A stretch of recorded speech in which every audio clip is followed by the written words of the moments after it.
5 আগস্টের পর দেশের রাজনীতিতে এসেছে নানা পরিবর্তন। রাষ্ট্র সংস্কারের অংশ হিসেবে বৈষম্য বিরোধী আন্দোলনের ছাত্ররা একে একে চাঁদাবাজদের ধরে সেনাবাহিনীর হাতে তুলে দিচ্ছে। এ ধরনের দুই একটি ঘটনা গণমাধ্যমে প্রকাশের পর সড়কসহ বিভিন্ন স্তর থেকে পালাতে শুরু করে চাঁদাবাজরা। কিন্তু প্রশ্ন উঠেছে, সড়কের এই পরিবর্তনের সুফল কি আদৌ যাত্রীরা পাচ্ছেন?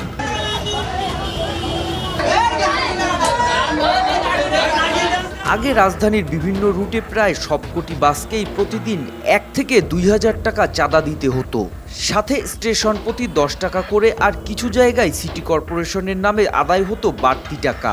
বাস মালিক শ্রমিকরা এই টাকা দিতেন যাতে সড়কের নিয়ম ভেঙেও নির্বিঘ্নে চলা যায়, আর সরকারি ক্ষমতার অংশীদাররাই এসব চাঁদা লুটে নিতেন। সিট থাকে ধরেন 20টা, সেখানে লোক নিচ্ছে আরো 10 জন 15 জন বাড়তি। যারা এখানে চাঁদা না দিল তাদেরই লাভ আমি দেখতেছি। গাড়ির যারা ড্রাইভার আছে গাড়িওয়ালা লাভ হচ্ছে, যাত্রীদের উপকার হচ্ছে। 250টিরও বেশি ডিজাইন অপশন নিয়ে ওয়ালটন স্মার্ট ফ্রিজ, বোঝে আপনার প্রয়োজন। একদিকে সড়কে বন্ধ হয়েছে চাঁদাবাজি, অন্যদিকে মেট্রো রেল বন্ধ থাকায় কিছু রুটে আগের তুলনায় বাসে বেড়েছে যাত্রীর সংখ্যা। সব মিলিয়ে বাস মালিকদের যেন সোনায় সোহাগা, কিন্তু এতেও বাড়েনি চালক কিংবা হেল্পারদের বেতন।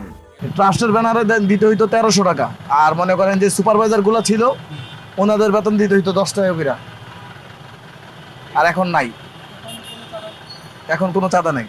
পুরুলিয়া বিশ্ব রোডের থেকে নিউ মার্কেট আজিমপুর আগে 1060 টাকা দিতাম, আগে কোম্পানির লোকের কাছে দিতাম।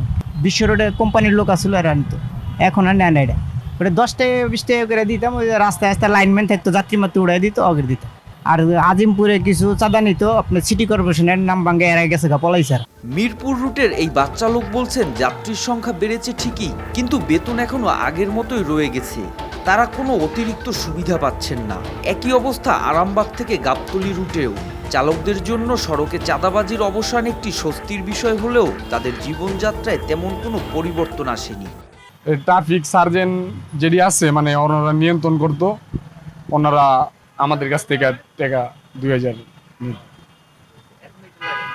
এখন না, এখন লাগে না, না এখন অনেক ভালো আছি আগের চেয়ে, আলহামদুলিল্লাহ। মানে এভাবে চললেই আমরা ভালো। না, আমাদের বেতন বাড়েনি।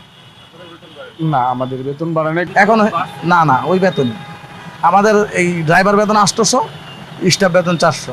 তবে যাত্রীদের কেউ কেউ বলছেন, বাড়তি ভাড়ার হয়রানি এখনো বন্ধ হয়নি। চাঁদাবাজি বন্ধ হয়েছে ঠিকই, কিন্তু যাত্রীদের জন্য সুবিধা বৃদ্ধি হয়নি। গুলিস্তান থেকে আমাকে কারণ বাজার আনার ক্ষেত্রে ওনারা আমার থেকে 50 টাকা বাড়তি নিছে। তাই গুলিস্তান থেকে কি কারণ বাজার 50 টাকা বাড়তে হয়? ব্যাপারে খুব দ্রুত পদক্ষেপ নেওয়া উচিত। এই ব্যাপারে আমরা আসলে জনগণের সর্বসাকল্য আশ্বস্ত কামনা করি। সড়কে চাঁদাবাজি বন্ধ হওয়া মানেই সব সমস্যার সমাধান নয়। চালক, হেল্পার এবং যাত্রীদের জীবনযাত্রায় উন্নতি আসতে হলে সেবা ব্যবস্থারও উন্নয়ন জরুরি। সুশাসনের সুফল ভোগ যেন সবাই করতে পারে, সেই প্রত্যাশাই সংশ্লিষ্টদের। মোহাম্মদ সায়েম, RTV।